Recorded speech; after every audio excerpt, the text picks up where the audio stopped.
This is Maharajas of Skill, a podcast where we go behind the scenes and talk to founders who are demolishing the myths around building and scaling a big business in India. These are the stories that have shattered the assumptions around Indian consumers and are changing the game completely. I am Krishna serial entrepreneur, co-founder of Flit, the fashion locator in town, and startup mentor, bringing you these stories. Namaskar, Namaste, Namaskara, Vanakkam. If you're wondering why I'm greeting you in so many languages today, we are talking to a unique individual and a unique organization called Pratilipi. By talking to Pratilipi today, we have started our conversation with a company in the domain of art, not in the domain of business. They publish content, stories. They're a storytelling platform in over 12 Indian languages, vernacular, which is very close to my heart. So we are today with Ranjeet of Pratilipi. Ranjeet, it's a pleasure to have you on the show. Thanks a lot for having me here. Welcome to Maharajas of Skill. A lot of Indians are polyglots. They speak multiple languages. They can read multiple languages. Whether they actually read any literature or not is a separate point altogether. Sure. About 20 years ago, when I was in Vijayawada, in Andhra Pradesh, I was on a multi-month assignment. And that's when I picked up reading Telugu. Right. But I could read and write Telugu, that's my mother tongue. But I realized that in Andhra Pradesh, in Vijayawada, there is a road called Eluru Road, which is home to a lot of publishers. Right. And I would go to these places every other day and pick up tons and tons of books. Right. And I would stay up through the night. And then that's when I realized that the world of vernacular literature was so rich and so different. What was your spark in starting Pratilipi? Actually, before that, let me kind of take a moment to share my thoughts on what you said, a couple of things. So first of all, I personally don't like the word vernacular, primarily because of connotations, and I am not a grammar Nazi, but I do think that certain words should be used in certain situations because of the connotation or how people think about those words. So I like to say that Pratilipi is an Indian language storytelling platform. Some of these Indian languages are actually much bigger than almost any other language that you would not call vernacular. So it doesn't make sense in my personal opinion. Second of all, I don't think of Pratilipi as an art platform or even a business platform. I think of Pratilipi of course it's a for-profit company, it has raised a bunch of money and stuff like that, but the premise of Pratilipi is not art or business. The premise of Pratilipi essentially is democratization of storytelling. So my belief in life essentially largely has been always around people having equal access and equal opportunity. So the primary reason of why we started building Pratilipi, so there's a real story that I'll talk about, but rationally speaking, it's largely about that why should somebody have access to more literature, more content, more opportunities, more hopes or dreams versus somebody else just because of a particular language. So in my family, for example, anybody who's older than me would not be able to speak a single sentence in English. And that just because of that, if they don't have the same access or same opportunity, that sounds ridiculous. So I was lucky that my father was in army. So even though he passed away when I was fairly young, that essentially meant that I studied in Kendriya Vidyalaya. At that time, my fees was 45 rupees a month, and which might sound like a very small amount of money now, but at that point in time, there were people who used to tease me that you study in a very expensive school. 45 rupees a month is a lot of money that somebody is spending on your education. It was a very weird phase because, people in my school would think of me as somebody who is relatively very poor, relatively very unsophisticated. And then people in my village would think that, it's extra fashionable, extra sophisticated and extra rich. So that dichotomy kind of was there. And there are a bunch of things different between these two, but the most common thread is whether or not you are able to speak and kind of understand English. And my belief has always been that it's not just about English. It's not that I have anything against English. We are speaking English right now. But the belief has always been that language should be something that unites people. It should not be something that separates people. So that was the rational part of why we started building Pratilipi. The real story or the emotional story is probably simpler. As I was saying, I was born in a very, very small village in Raebareli. It's a 1,000 population village. The same Raebareli which was Indira Gandhi's constituency. Yeah. So Raebareli primarily, I think, has been famous for three things. It has been the Gandhi bastion. Even before Indira Gandhi, Feroz Gandhi was MP from there. Right. It has been famous for literature. So Nirala, who's my favorite writer, actually was not from Raebareli, but he spent almost all his working life in Raebareli. One of the greatest writers in Hindi ever. Then Mahavir Prasad Dwivedi was from Raebareli. And then Raebareli has been famous because a lot of times people confuse it with Bareilly. and there's a famous song Bareli Ka Jhumka, so like people kind of confused with that. This is now Sonia Gandhi's constituency, isn't it? Right. Yeah. Okay. So, like, I in fact lived in Raebareli with my mom from class 7th to class 12th. But essentially, my home is not in Raebareli city. It's about 15 kilometers away from Raebareli city. So almost nobody knows English. If you make more than 5,000-6,000 a month, you are decidedly rich. People will be jealous of you if you are making more than 10,000 a month. On the side of it, I'm a voracious reader. So I used to read like 130, 140 plus books a year. Just like everybody else, started by reading comics like Champak, Nanda Mama, Balhans. So then all these 130, 140 were Indian language books, or they were all starting Hindi? Almost everything was Hindi. Like there was no other language that I knew. Okay. And a little bit of English, like my own course books, for example, literature, and my like elder brothers and cousins and their English books, but like 99% Hindi. Then I started reading like Nagraj, Super Kondo through Doga, Chacha, Chaudhary, stuff like that. Then I started reading classical Hindi literature, Nirala, Dinkar. Then I started reading contemporary Hindi literature. Chacha Chaudhary, I used to read it. One of my favorites. Bablu, I think, is one of the characters, isn't he? In Chacha Chaudhary. Name sounds familiar, but I'm not able to place. Yeah, so I'm not so sure. That kid that Chacha Chaudhary and Bablu are the two guys that team up and do a lot of mischievous things, and so it's a very interesting. I feel like you're mixing characters from Raj, as in from a different comic. Okay. So Chacha Chaudhary, there is primarily, I think, Chacha Chaudhary and Sabu. Sabu. Sabu is not a kid. Sabu is supposed to be like a 50 feet tall, very powerful guy. Okay, this one comes from Jupiter. Okay. Yeah, I remember there was a kid, but I don't remember his name. So primarily it's about Chacha Chaudhary and Sabu, but there are a bunch of kids, one of whom is quite frequent. Right. So yeah, I seem to remember that. I'm not able to place the name. I still remember the story of. So there should be some Chacha Chaudhary comics there, by the way. Doraemon, which is very popular and which is actually written in Japanese, right? The Doraemon cat is famous for all the magic tricks that it can do. Okay. And when my daughter now watches Doraemon, I was reminded of Chacha Chaudhary's magic powers. And there's this one story where they have to watch a football game and they don't get tickets to it. And Chacha Chaudhary creates a contraption that creates a transparent layer. It's sort of an X-ray that helps them. So Sabu and Chacha Chaudhary are both using that contraption to see the football match. So that was, I remember that. Yeah. So funnily enough, actually, Chacha Chaudhary doesn't have any magical powers, but he's supposed to be very, very smart. So the tagline of Chacha Chaudhary comics was, well, two things. One was Chacha Chaudhary का दिमाग computer से भी तेज चलता है, and the other was कि जब साबू को गुस्सा आता है तो दूर कहीं ज्वालामुखी बनता है. So I remember these taglines or punchlines. Are they still published? They still are published. I don't know if how frequent they are anymore. Okay. So, and the second time I stumbled upon the richness of the Indian languages was when I was in Bhilai. This was in the year 2001. And I would carry a bunch of English books with myself. And I was dropping off a colleague to go to Delhi. And this guy tells me, यार आज Sunday है, चलो market चलते हैं. Train पे जाने से पहले किताबें खरीदें. And he bought a copy of Chandrakanta. At that time, Chandrakanta was a very popular show on Doordarshan. And I actually thought Chandrakanta was written for television, and I saw that book was published, and I discovered a whole new world. I can imagine. It is a very rich world.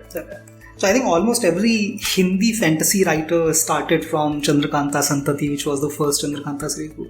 So and then 130 books, 140 books. So I started by reading Hindi, as I was saying. Then I went to pursue my engineering, and I realized that Hindi content was simply not available. So offline bookstores cannot carry more than a few thousand titles, and online there really wasn't anything.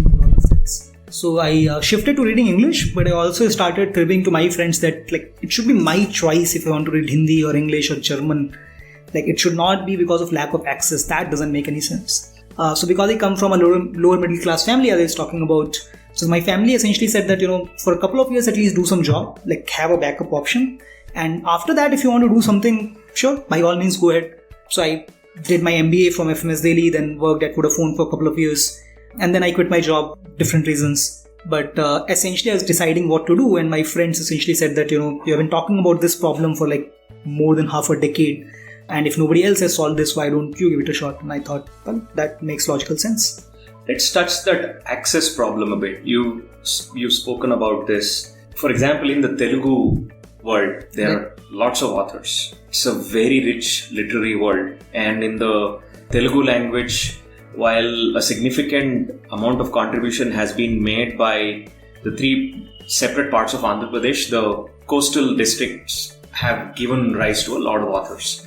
But the distribution method is essentially, the access is solved a little differently, isn't it? So, for example, there are weekly magazines that actually publish chapters of each of these novels and then these stories. So, for example, in Telugu, there is a magazine called Swati, which is extremely widely circulated. It's just one of many. And when I started reading these novels, I realized that I would pick up a novel and internally I would see a note saying that this appeared as a weekly story part in XX magazine, such and such magazine. And then I realized, okay, if I wanted more stories, then I would just read the magazine, because then it is introducing me to all these authors anyway. So that whole problem of who are the other interesting authors was solved. So when we say access, are we really talking about the metropolitan people who are largely used to having access only to English books to get access to Indian languages as well? So there are multiple problems, or rather, let me put it this way, that there was an existing world out there. So bunch of things were very, very valuable. One is, as you rightly pointed out, there were magazines, for example, or even newspapers used to carry like a weekly edition where there would be stories and poetry and essays and articles and opinion pieces and stuff like that. And then I think the public library system was absolutely fantastic. There were a bunch of shows on radio as well, which used to kind of provide access to this. Some of that still works, and that is fantastic. But thanks to internet, we can actually take it up and we can ramp it up by 1,000 times. So there are a bunch of, let's say, opportunities that were not possible to solve in the earlier system, and things that we can now improve on. So I'll start with just some examples. The first one being like, let's assume that you are the best publisher in the world. If you get like 100 writers reach out to you, how do you figure out which of these 100 writers should you publish? Because there's a fixed cost associated with publishing something. And it's not necessarily your fault. It's just that it's a judgment call, and how do you make the judgment call? So for example, Harry Potter was rejected by over 2 dozen producers, or publishers rather, before somebody took a punt on J.K. Rowling. And again, it's not that it was a fault of these publishers, it's just incredibly hard to do. Now, if you're talking about an internet company, for example, it becomes relatively easy, right? Your cost of distribution is zero. You can just put it out and see which story do people like. The second problem being that because there is a much higher fixed cost, which essentially means that you can only write stories of a particular length, in a particular kind of paper and stuff like that, which means that by the time it gets into the hand of a reader, it has to cost a significantly high amount. And then distribution also becomes a problem if you're talking about somebody who lives in a remote village. Versus again, thanks to internet, you can actually produce the same story at a fraction of a cost. You can distribute it at basically zero, and the writer and the publisher can effectively still make the same money, while the user or the reader is paying a significantly lesser amount of money. Then there's the third part, which is essentially like till about 5 or 10 years back, the only way the readers could communicate with the writers was essentially by writing letters or postcards. Now you can actually connect with the writers on a real-time basis. From a writer's perspective, a majority of writers that I have spoken to, there are primarily 2 reasons of why they write. Number 1 is that they want to be heard, but the number 2 is that they want to talk to their fans. They want to figure out what is it that my readers are saying. And like internet makes that so much easier than versus having a book. So these are just 3 examples, but I think because of like new technology, which is primarily just internet, there's a lot more that can be done on the existing infrastructure itself. Let's go back to the starting story a bit. If earning 5,000 rupees made you perhaps one of the most well-to-do families in the city. Not the city, the village. Rivalry is not that. The village, sorry. Is it fair to say that were you from one of the well-to-do? Did you have a... Well, it depends. So my father is in army, he was a Havaldar. Actually, he was a Nayak who was given an honorary post of Havaldar just before retirement. So, depends. So if you ask most people in my village, people would say like, we are very, very well-to-do. If you ask somebody from Rivalry City, they will not. If you ask somebody from Bombay or Delhi, that doesn't even count. So for example, after retirement, my father was a security guard at different places in Rivalry, and that actually used to pay more than what the army job used to pay. I'm trying to place that within the context of you reading 120, 130 books. So let me kind of take a step back. So there are a couple of things here. Number 1, that my uncle, my father's elder brother, is a writer. And the way it works is that like 99% of writers actually do not get paid anything. Like they pay money to the publishers to publish their books, and then they get some 50 books and they try to distribute it to other people. So like he would get like 100 plus books a year from his friends, and I'll read most of those. And of course his own books. Then my mom used to read, and she probably still does, a lot of these pulp fiction novels like Keshav Pandit and Ved Prakash Sharma. I was barred from reading them. I was too young, but I would still kind of steal them and read them somewhere. And the third part being, I had a deal with like a bunch of different comic shops that I will look after their shops for free, and in turn I'll get to read these comics either for free or like at a very, very low cost. Right. So I'll read a lot of comics there as well. Then I had a deal with my teachers in school that, I would use their library card. So at my library card as a student, you can only borrow one book at a time.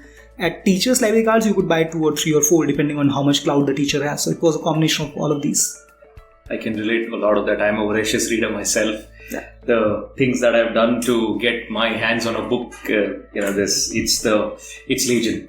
So, and then this whole reading passion continued all through your professional career? Yes, And it's just still that does what I was reading changed, but the amount that I was reading hasn't. Okay. And this problem remained with you. And this is something that you decidedly, and obviously if you have been complaining about that for a better part of a decade, then it means it was something that was tugging at your heart and sort of was knocking and saying, hey, this is broken, this needs to be fixed. Yeah, so there's a like real part of it and there's a rational part of it.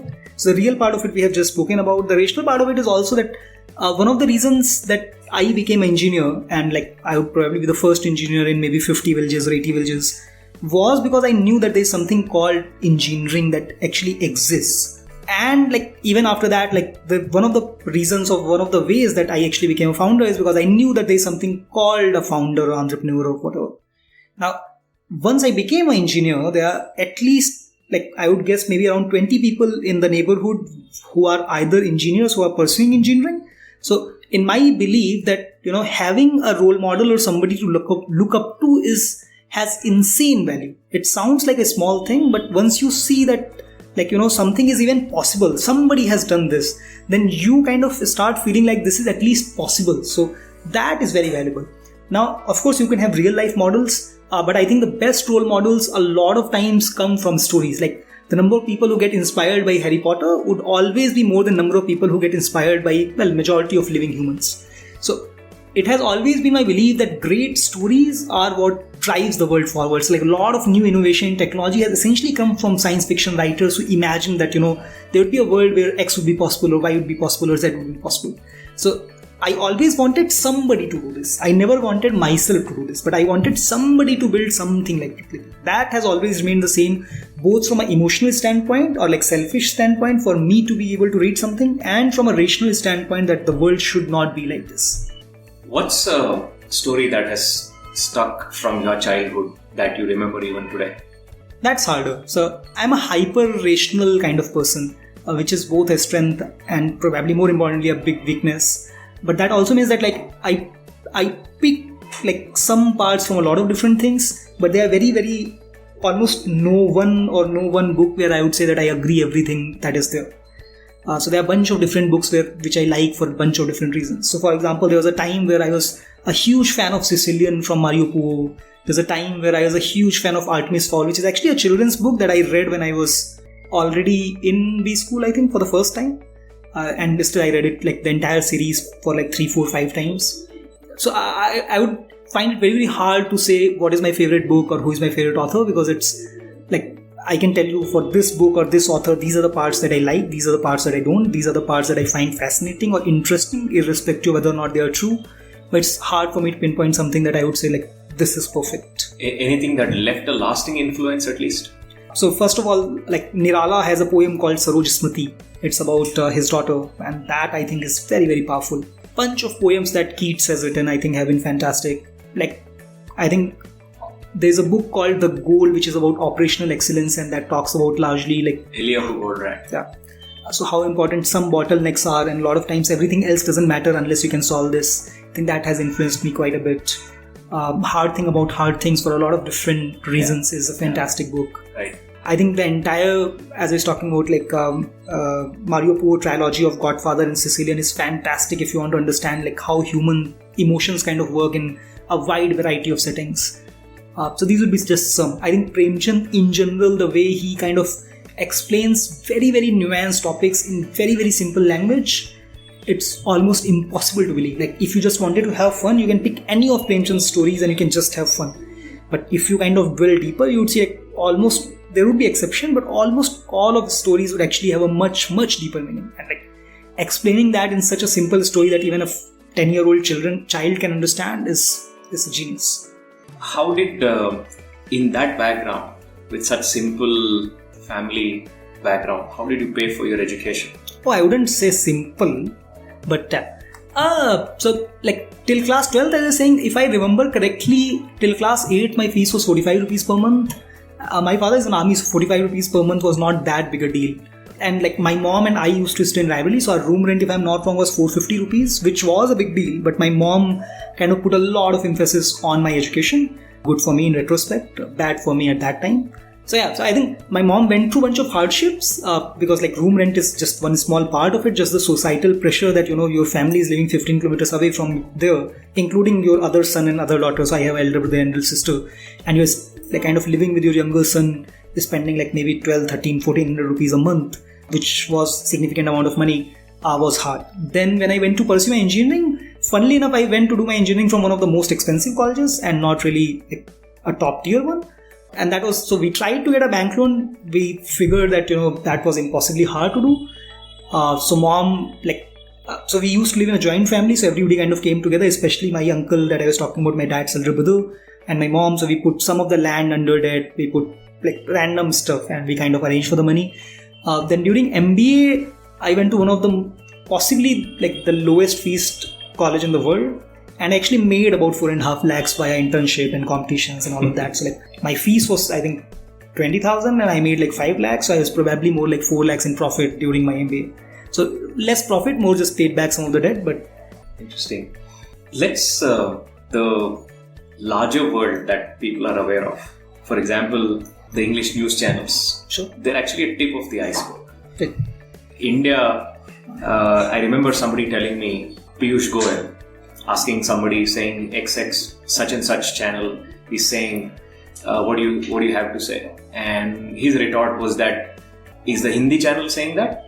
Panchajanya, which is a publication which is in Hindi, that is where real issues are actually published. So a lot of us who live in the cities are not even aware of the market, the larger market. So contrast the English and the regional language market in terms of size, in terms of, because you said this, I remember in one of our earlier conversations, you said, if you hit 100,000 copies in the English world, it's big deal. But in the regional languages world, unless and until you sell 500,000, nobody even takes you seriously or something of that sort. I don't remember what numbers those exactly were. So contrast how big those are for perspective. So I think you're asking two different questions. One question is about the relative size and the other question is largely about like, are they fundamentally different? So I'll answer the second one first because I think like my opinion is contrary to almost everybody else that I've met. So like a lot of people, for example, think of Pratilipi as a vernacular startup or Indian language startup or all of that. And a lot of times when people ask me for advice, it's like you are building for the next billion users. So what do we kind of do? What is different? And like, how do these people think differently, behave differently and all of that? My experience has always been that people's core beliefs, core aspirations, what makes them tick is actually fairly similar across cultures, across age groups, across a bunch of different things. It's obviously possible that their priorities are slightly different. Like if I don't have enough money to eat, I'm probably not going to pay you for insurance. So that's obviously there. But apart from that, I think people's fundamental desires or aspirations are fairly similar. So like when you're thinking about building a product, for example, I think you're thinking in the right direction. It's just that you have to go and talk to the same users and ask similar questions, except for the fact that the answers might be different. So just be open to having different answers. Like the approach doesn't really change that much. So I don't particularly think, for example, that English newspapers or English channels or English whatever are fundamentally different from Hindi newspapers or Hindi channels. Of course, like there will be a lot of nuances. So like not all English news channels are same, not all Hindi news channels are same for newspapers or books or whatever else. Like again, the spread might be different. So like Hindi, for example, there might be a lot more spread towards mass media versus let's say niche media. In English, niche media might have more reach, but that's just a nuance. Coming to the size, so it depends on sector, right? But in general, if you look at almost anything, if you look at, for example, let's say TV dollars, or if you look at ad dollars, if you look at reach or publication of newspapers, books published, whatever, you typically see that like Indian languages organized market is about 4x of English and unorganized market should be probably more like 10x. So rough idea, out of top 14 newspapers in the country, there is only one in English, which is Times of India. The remaining 13 are in variety of different Indian languages. So of course Hindi has the biggest share, but like Hindi is not only one there. So same for magazines. In the number of books published, for example, the official number of books published in India is 100,000, out of which English only about 25,000. So again, about 3x of that is Indian languages. But like a lot of Indian language books don't even get ISBN, so the unorganized number would be even higher. The same would be true for like Bollywood versus, let's say, Hollywood movies within the country. So sure, one particular Hollywood movie can make a lot of money, but overall Bollywood versus overall English movies, Bollywood is still be like easily 5x or 10x bigger. And that's just Bollywood. That's not even counting other languages. Like depending on different sectors and different use cases, the size different might be different. But Indian language content space would usually be at least 4x, 5x bigger, simply because of two things. The number of people, number one, who understand Indian language would be much, much higher than the number of people who understand English. And secondly, even people who understand English, it's not like they have anything, well, majority of them, it's not like they have anything against Telugu or Hindi or Marathi or Tamil, right? What majority of these people want is great stories. Like, if you are showing me a story that I don't like, then I'm not interested. But like, for example, for somebody like me, show me a Gangs of Wasseypur, I would love it every single day of the week. It's not like I prefer Game of Thrones because it's in English. I prefer Game of Thrones because it's a fantastic story. Give me a similar story in Hindi, I would love it. So I think like there would be a lot of overlap between these two as well. So I think like that would be my answer. So your friends urged you to finally scratch your itch and say, dude, you've been complaining about this for a long time, start it. Is that how you decided to start? You mentioned that you were possibly not even thinking of starting it. Right. You wanted somebody else to start it. Right. So there are two parts to it. Number one was that, funnily enough, when I was in my engineering college, I wanted to kind of build something of my own. Same for when I went into my MBA. Funnily enough, when I went into corporate, then I thought that, maybe like this is not the right time to kind of do something on my own. Maybe the right thing is to kind of be apprentice with someone who is running a startup and then learn from them and then start a company. So a little bit of a weird irony, but so when I quit Vodafone, my plan A was not to start something. My plan A was to find a CEO that I thought was like smarter and more aggressive / driven than me, and then work with them for like 3, 4, 5 years and then figure out what to do. So that was one part, and I liked some people a lot. I just did not like somebody enough to do this. And the second part was that people were saying that, if nobody else is doing this, why don't you? And so both of these kind of collided at the same time. And so I decided to just take the plunge. How the startup that you were embarking on was not in a trend-based startup or was not in a hot sector. And this is not exactly a problem that stares at most people's faces, right? This is not a topic that's just, nobody opens up anything and says, tier 2, 3 issues are becoming sort of... last 2 years, yes, but last like 2 years, not they are when coming into our conversations. But this was not something... Yes, we have our languages, and it is not a problem that comes to you. Yeah, true. And therefore, how did it sit with you? Did you think, okay, am I the only one? And you talked about doing a little bit of research, but it still would have taken a big leap of faith to say, hey, you know what? This is more of an emotional problem for me.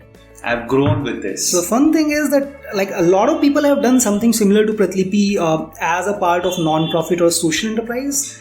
And a few people have tried it to build it as a proper for-profit company, but like not that many. I think that there are a couple of things where I am weird, not necessarily good weird or bad weird, just weird or different. So one of those things is like I have very high risk appetite in general, like not just financially in general. And secondly, like I don't really particularly care about short term that much. So like what happens in a day, a week, a month, a quarter is not something that I worry about too much. I have too much irrational belief on myself that this is fine. What I want to do is something that I believe would kind of has a high probability of working in 10 years or 15 years and 20 years. So when we were thinking about Pratilipi, of course we did a lot of primary research and secondary research, but as you rightly pointed out, it was still a huge leap of faith. And my understanding largely was that, so with the primary and secondary research, we knew that there is content. We knew that there are writers who want to write. And we knew there are at least some people who read. Like it may not be 100 million or it may not be 500 million, but there are some people who read. So my premise was that if we can utilize internet in a way to kind of bring in access and democratize the creation so that there are a lot more creators telling a lot of different kind of stories, then at some point in time there would be enough consumers that this business would kind of make sense. So the premise basically was, I don't know if this would happen in a year, I don't know if this would happen in 5 years, but do I know that this will happen someday? It will. And if it happens someday, we would try to make sure that we are still alive at that point in time, and whenever that happens, we'll take advantage of that. Largely the thesis was basically that, and largely the thesis even today is exactly that. So a lot of times, for example, people ask us that, how well is Pratilipi doing? And my answer is almost always essentially one of the two things. Either it's like koshish jari hai, which means that we are still trying, or it's like so far so good, but let's see how it works out. That's primarily because we still don't know whether or not this will work in next 2 years or 3 years or 5 years, but whether this fundamentally makes sense on a 10-year, 15-year, 20-year horizon, it does. People would want to kind of create and consume stories. People would want to talk to each other. So the fundamental belief is that whenever that happens, we want to be there. So that gives us a lot more comfort. So let's talk about that starting point a little bit, because I'm a little intrigued about what went on in your mind. There are amazing stories written in Indian languages that can possibly be translated into other languages. So for example, take Amish books, right? And it is actually a regional story that is written in English.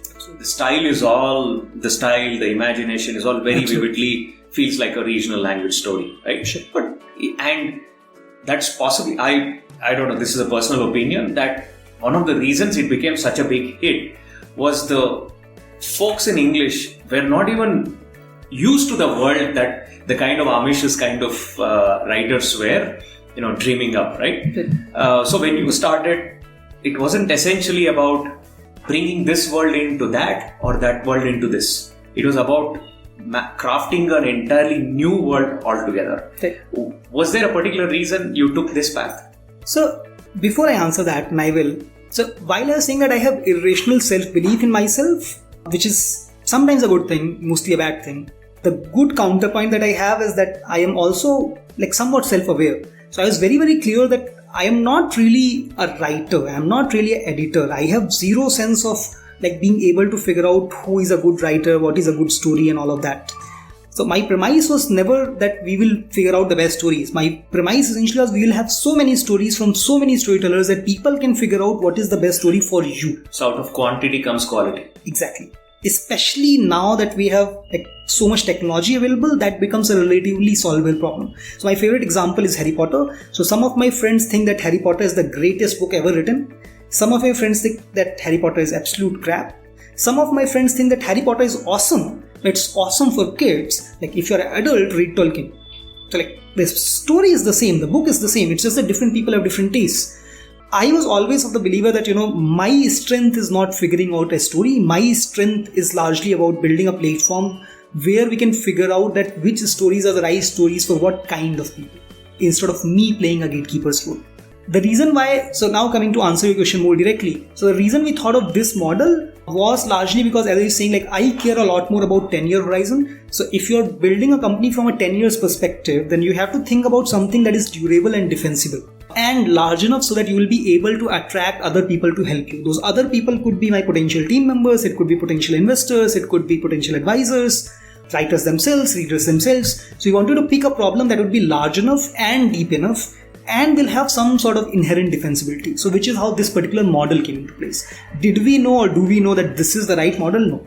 The premise is that the models can evolve as long as the vision remains. So then extrapolating that, if what it means is if you had a universe of 10,000 in which you had about 100 people that were good writers, right, and maybe about 2,000 of them were wannabe writers, sure, and they themselves don't know if their stories are good or not until it is out there.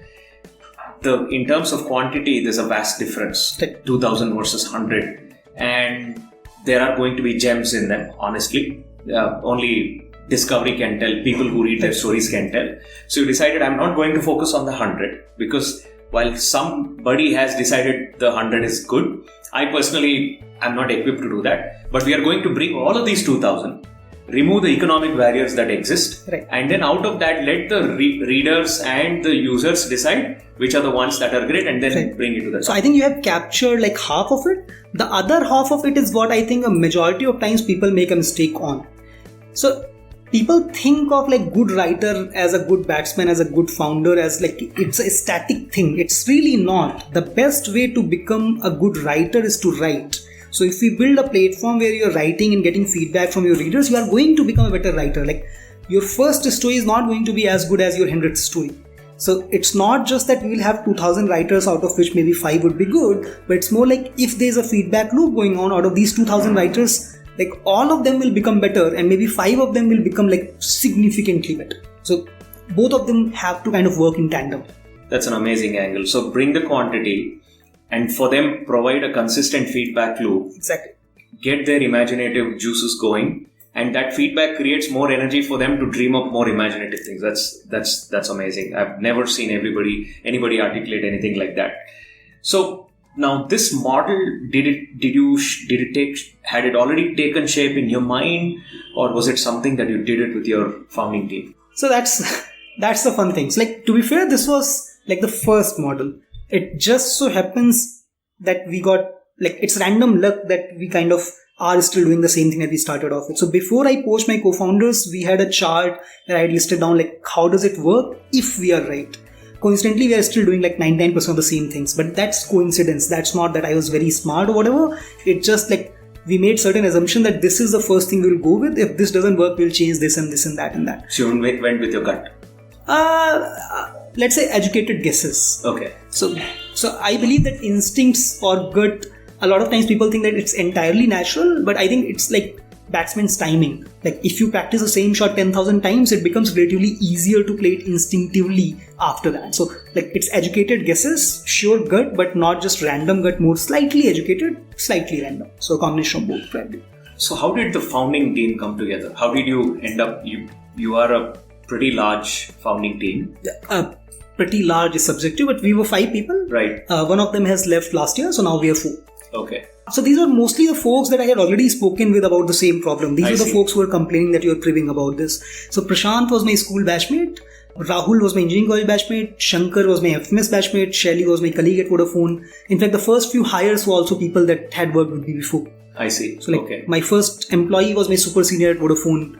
My first product manager was my batchmate from engineering college. So like the first few people were all people that had already worked with me or studied with me. So how did the founding team come together? Did you all decide that yes, it was a problem that you all shared, or what was the reason you came together? Right, so not everybody had faced the same problem personally, but all the 5 founders kind of had seen that at least second hand. So like everybody was from a tier 2 city, if not a tier 3, tier 4 like me. So everybody knew that this problem existed and none of us knew what the solution is, but I think people kind of had the shared belief that this is a problem worth solving, or at least giving a shot. So largely it was more about the problem statement and less about whether Pratilipi evolves in this way or that way or X or Y or Z. So then the founding team, we've discussed this a few minutes ago, this was not necessarily a trend-based startup. There was no hype cycle around it. There still isn't a hype cycle. There was a hype cycle about a year back. About a year ago. But when you started, there wasn't one. How easy, tough, or how was the funding journey? I think like the first couple of rounds were very, very hard. So to be fair, we got a few offers that we kind of rejected. But like those were either that the people that we did not like or the terms were not really working out or stuff like that. So early on fundraising was very, very hard, but that was less to do with Indian languages. So that was the reason, one of the reasons. So there are a couple of problems. I think the biggest problem was that India hasn't really seen open platforms, so entirely UGC companies where the content itself is created by somebody else. There's no moderation, there's no curation. So in fact, I keep on saying this, that except for Silicon Valley, San Francisco and China, even within US or even within European countries, we haven't really seen proper UGC platforms. We have seen like a bunch of different kind of companies. And UGC platforms kind of work in a very, very different way.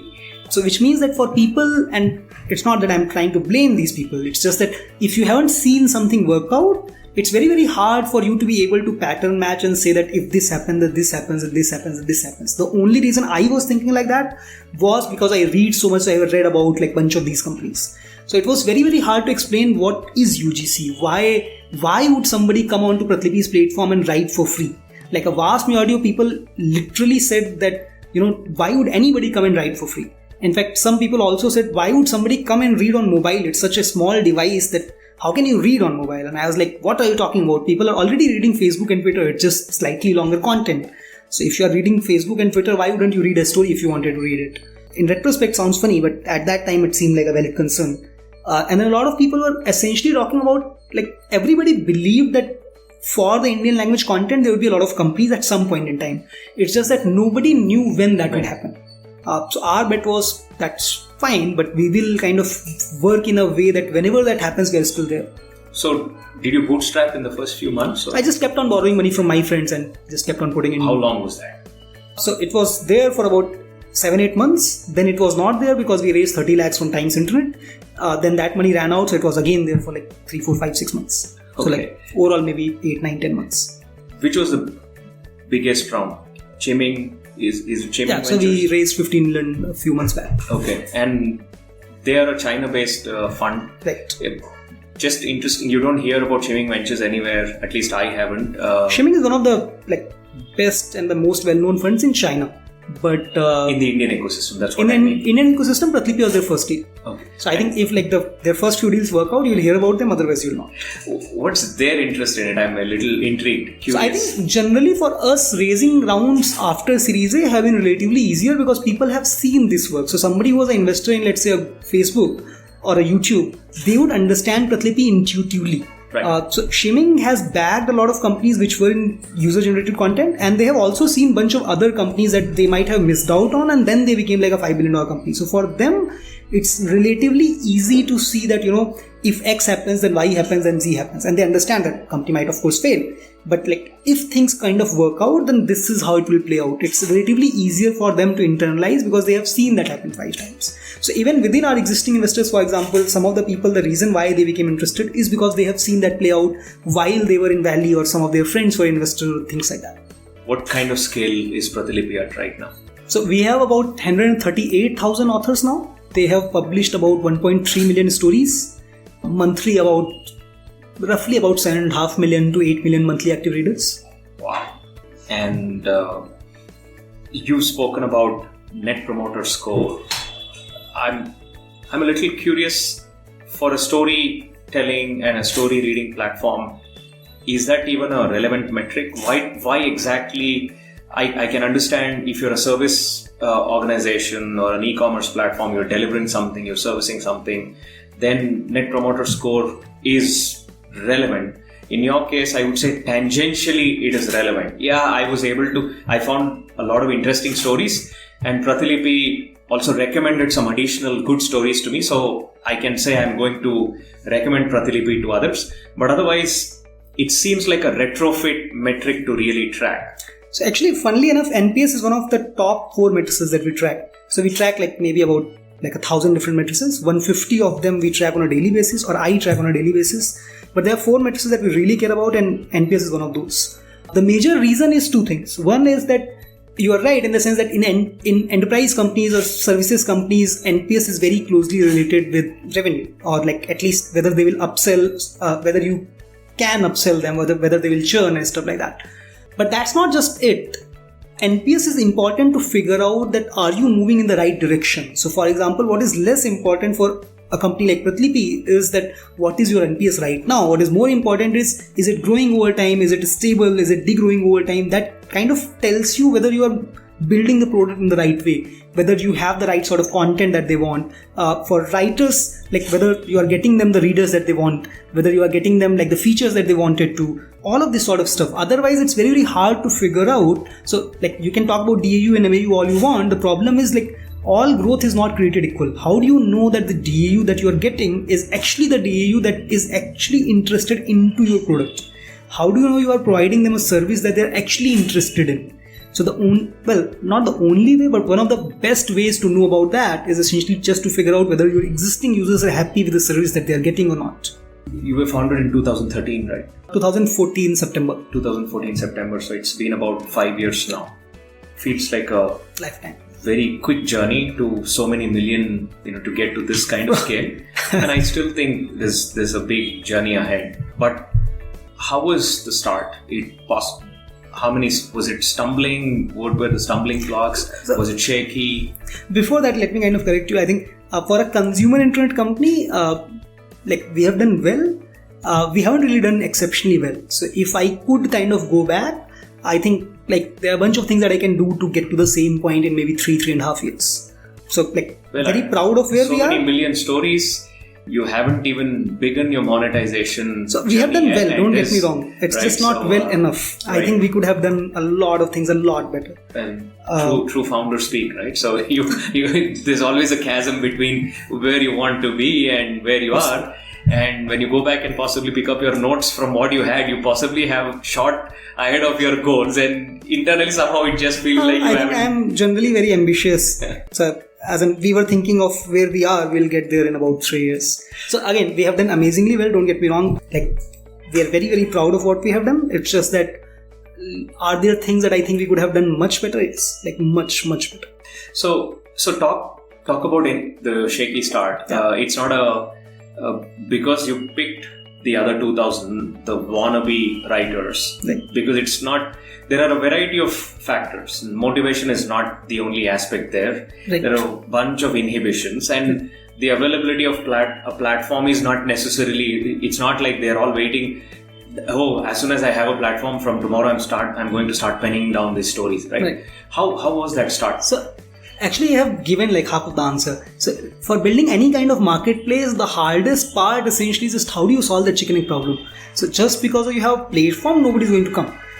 If you had a lot of readers, writers would come and publish. If you had a lot of good stories, readers will come and read. Yeah. But how the hell do you get there if you don't have either this or that? So I think that was, of course, the first and the biggest challenge. So I'm not sure if you are asking me to answer the solution as well or just the challenges that we faced. I'll give you give you a little bit of a background. In 2009, when I was in the US, there were a lot of students in the US, and the Telugu film industry is home to a lot of comedy spoofs and stuff like that. And these students were independent producers, and I would see those videos pop up during their free time.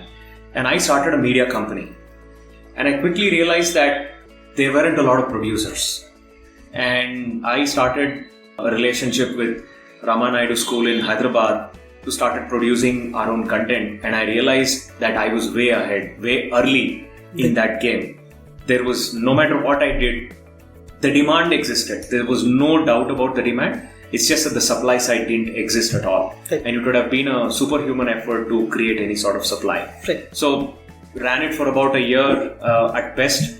We were under the impression that if I were to contrast English independent producers versus Telugu, the English ones were possibly 1 million in number, and the Telugu ones were not even 1,000. Right. So there's a vast difference. So I had no choice but to shut shop. But did you have that kind of a situation where it was hard to find those in the first place? Where did you find them? So in a way, yes, in a way, no. So there were a lot of books being written in Indian languages and like articles and essays and stories being written. The problem was that majority of that was not really online. Or even if it was online, it was very, very kind of like, it's like somebody would have a blog, somebody would be posting it on their Facebook wall, somebody would basically have a small website that they would be publishing on, like a lot of very, very diverse, very, very different places. So there was no consolidated platform. What we did was a combination of two things. So one was very simple. We essentially got some public domain content that was already there. And the second thing was we reached out to writers and we told them that, we understand that we don't have any readers. What we will do is that if you just say yes, we will do all the work for you. So we will manually make your profile. We will take your content from wherever it is. We'll publish it on Pratilipi. And you don't even have to log in. Anytime somebody actually reads this content, we'll tell you who has read it, how much they have read it, what is the feedback they want to give you and everything else. So we tried to just take away the friction from the supply side till we got to the point where they themselves just started seeing value out of it. Second thing that we did was like whenever we publish something, we'll share it on our own walls. And a lot of times some of these writers will also share it on their walls on Facebook saying that, my story has been published in Pratilipi. And then some of their friends will look at that and they will basically ask us like, if you have published my friend's story, why don't you also publish my story? And I think like these two things were kind of how we seeded almost all of our content in the early days. How long was that? How long did it take to get to that point where you decided this method was working? Probably like first 4, 5, 6 months. Okay. And after that, for every language, it will take some time. So, of course, newer languages becomes relatively faster. But I think every language that we launch even today, we would still have like at least a week or maybe 10 days of hustling. We're trying to get some writers. So what were the first few languages, or first two languages you chose? So we started with Hindi and Gujarati, then we launched Tamil very, very quickly. Then we did not launch anything for quite some time. Then we launched Malayalam, Bengali and Marathi all at the same time. Why Hindi and Gujarati? Any particular reason? I knew Hindi and one of my co-founders knew Gujarati. Oh, okay. I see. Same for Tamil. My other co-founder knew Tamil. I see. Okay. And have they all been different? They each of these languages, do they come with their own quirks and... A little bit in terms of like what genres or what kind of stories are more popular. But I think at a high enough level, they are very, very similar. But once you kind of grow granular, then you'll realize that like some people prefer this story versus that story versus that story. So for example, in Hindi, pulp fiction is very popular. In Tamil, science fiction is very popular. In Bengali, like a lot of society and life and friendship related stories are more popular. But like these are essentially more about genres and tastes and less about like broad generalizations. So 2014 September, park aside the fact that you have mountain of faith in yourself, that is definitely there. Pragmatically speaking, at some point in time, it should have occurred to you that yes, I think we are on the right path. This is working. Were there moments where you thought, oh no, we've lost the plot? I still feel that like, so maybe now I feel that once or twice a week. Okay. But that's like a constant tussle between you feeling that you are building the next greatest company in the world and feeling like, where the hell am I? Like, why am I doing this? This is never going to work. Like, I can't do this. So it's always a tussle between these two. It's just that early on I used to feel that every single day. Like some days on the same day you'll feel like you're doing something really important. It's going to be a big company, a lot of users and stuff like that. And on the same day, you'll feel like absolute crap. It still happens, both of these. It's just that both of these emotions like now happen at a much lower frequency. So now, very rarely would I feel like this is the greatest company in the world. And very rarely would I feel like, when I say very rarely, I mean like I will still feel that once in a week or twice in a week. So it's not that rare. It's just not like 5 times a day, which is what it used to be. So in the initial days then, were there points where you were stuck? You were trying a bunch of things, but nothing was happening. Yeah, again, like a lot of different... I can give you like 10 different examples. So, for example, like when we were at T-Labs, from that time onwards, we were talking about we are going to launch our Android app in 2 weeks. And we were simply not there. Like engineering... So, we were growing quickly, which meant that a lot of people had a lot of issues or a lot of feature requests. You should build this and that and stuff like that. And we were just always behind what we wanted to build. Like, always behind. It's always a good problem to have, isn't it? Well, yes, it's better than customers not using your product, but it's still a problem. Right. And you start losing faith in yourself that, do I even have the skill set to be able to build this? Then in between, everybody basically, like, there were days when, for example, we are interviewing someone and convincing them to join our team and they'll be like, dude, you have zero revenue. Like, what if tomorrow you can't pay me? You were like, no, at some point in time, people will understand what we were doing, and at some point in time, fundraising will become easy and stuff like that. So that would be another. Then a lot of times different investors will, for example, say that, you know what, this company has so much more money, why wouldn't they just start doing this and kill you? And you're like, sure, they in theory can, but that's just in theory.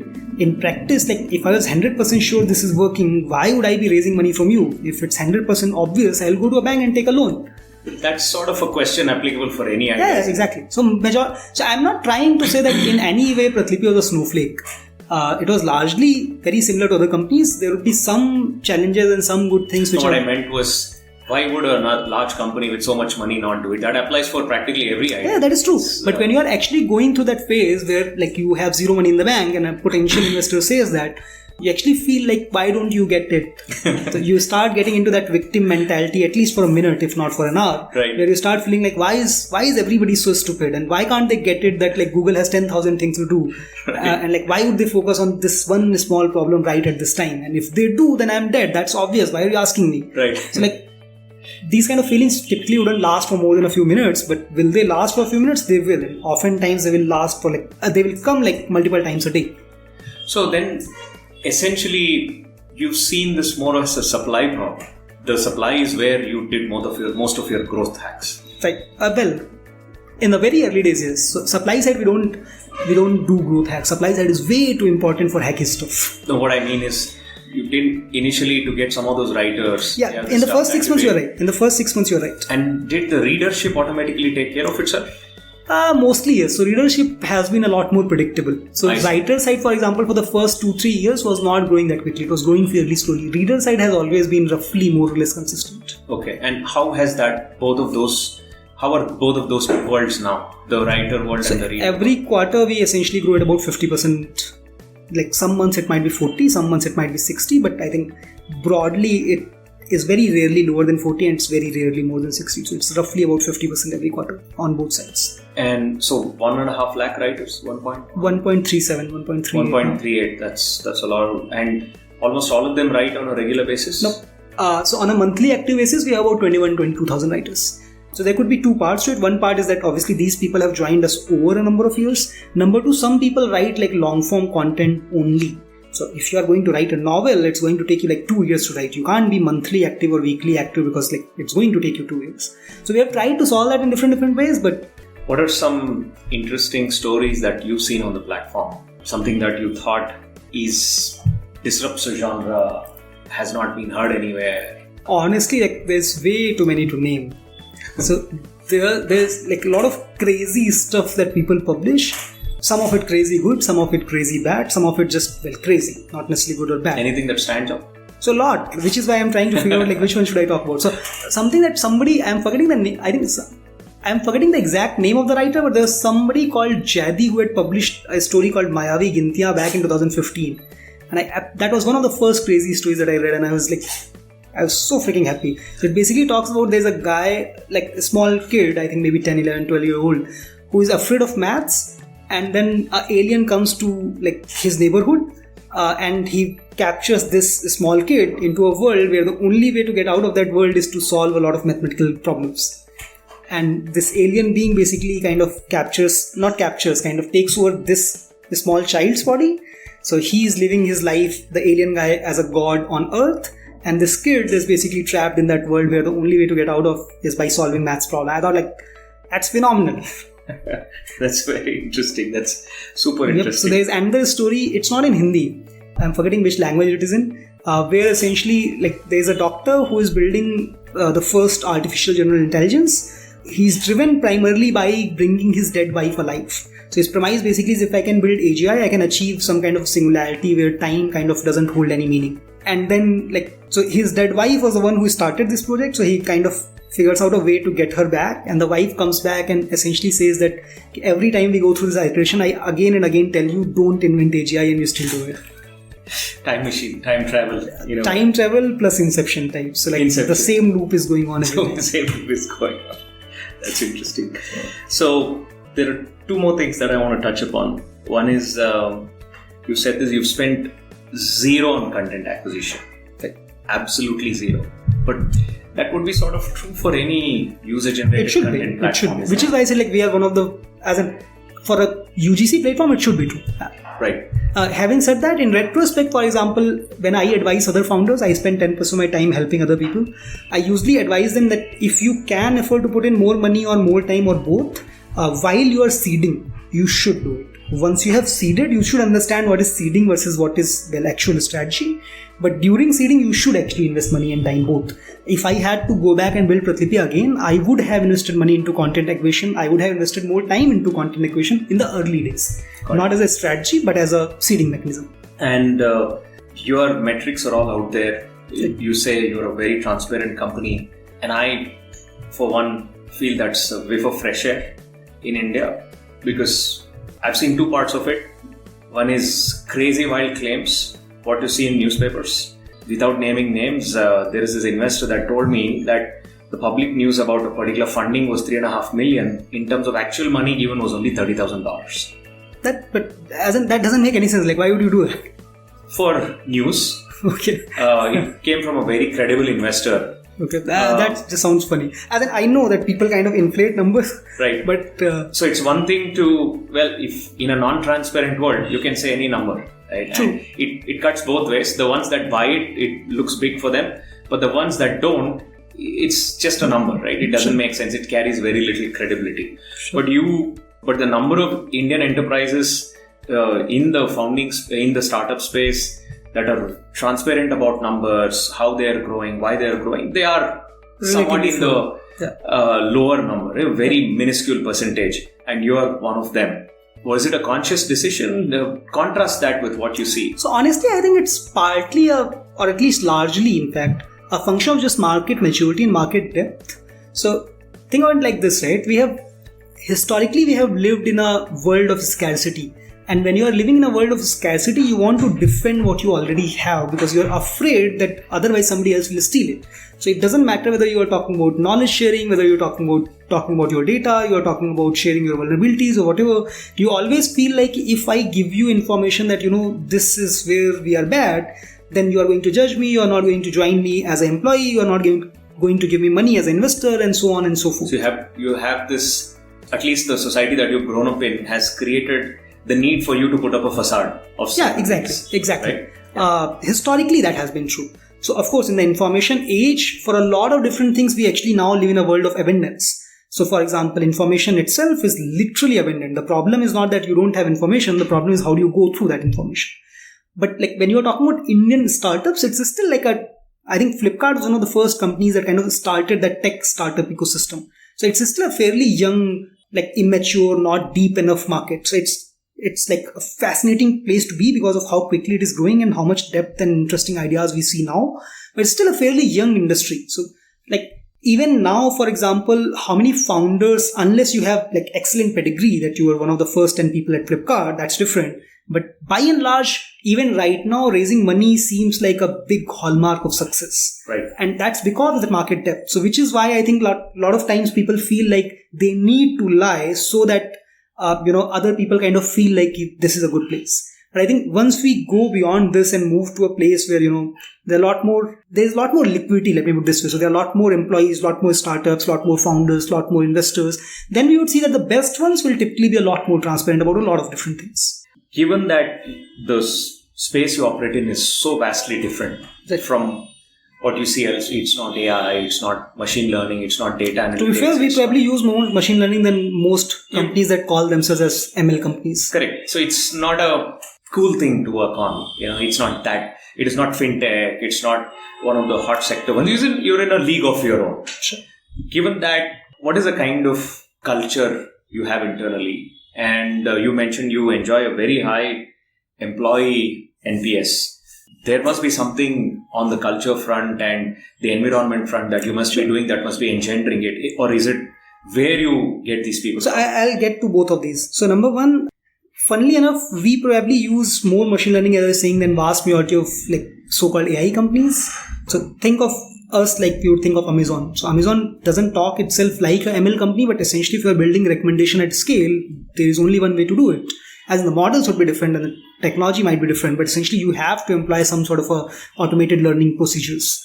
Secondly, I think a vast majority of good engineers actually want to work, good engineers who are not very, very young. They want to work at scale. So I think cool technology is something that drives a lot of younger folks. Like when you have 1 year or 2 year or 3 year of experience, a lot of times you want to work on cutting edge technology. Once you get slightly older, what you typically want to work at is something that has much higher scale. And even though in terms of user base, we are still very small. In consumer internet world, 8 million users is basically nothing. But our users are a lot more engaged than almost any other platform, which means that in terms of the actual request that we serve and the actual scale in terms of total time spent, it's incredibly larger than what people would guess. So for example, not sure if you know, we have more total time spent reading on Pratilipi than Medium globally. Not Medium in India, Medium.com globally, Pratilipi is already larger than them in terms of total time spent. Even though we have 1/10th as many MAU. So hiring is always going to be hard if you are doing well because you want to have the best people. But it's not because people don't want to work in a cool company, as in people who don't want to work at Pratilipi per se. So that was a separate question. Now coming to culture, I think, so we have been fairly conscious about some things that we wanted in terms of how Pratilipi would operate as a workplace. So we wanted to build Pratilipi in a way that people would have very, very high ownership with very, very high accountability. So once you are hired in Pratilipi, once you have kind of done your job for 2, 3, 4, 6 months, you can effectively decide what is it that you want to work on. So we have had folks, for example, somebody who joined as a graphic designer, then he did a very good job for a year, then he said, I want to try out marketing. So he tried out marketing for some time, did not like it. Then he tried out branding for some time, that he did not like it. Then he moved into product design and now he's a product designer. We have a bunch of people who have moved from engineering to product. We have people who have moved from engineering to product and moved back. We have people who are still in college. Like in some colleges, you can do your last semester as an internship, who actually work literally on like the most key services that Pratilipi has. Usually for large or like VC-backed companies, this is the kind of work that you wouldn't get to do unless you have at least 7, 8, 10 years of experience. And this is like a, I think, 21-year-old kid who actually works on that. So I think we are just one of the most transparent companies for our team members as well. I don't like the word employees that much, but essentially people decide. So a lot of times, for example, people ask me what is the next feature that we should expect.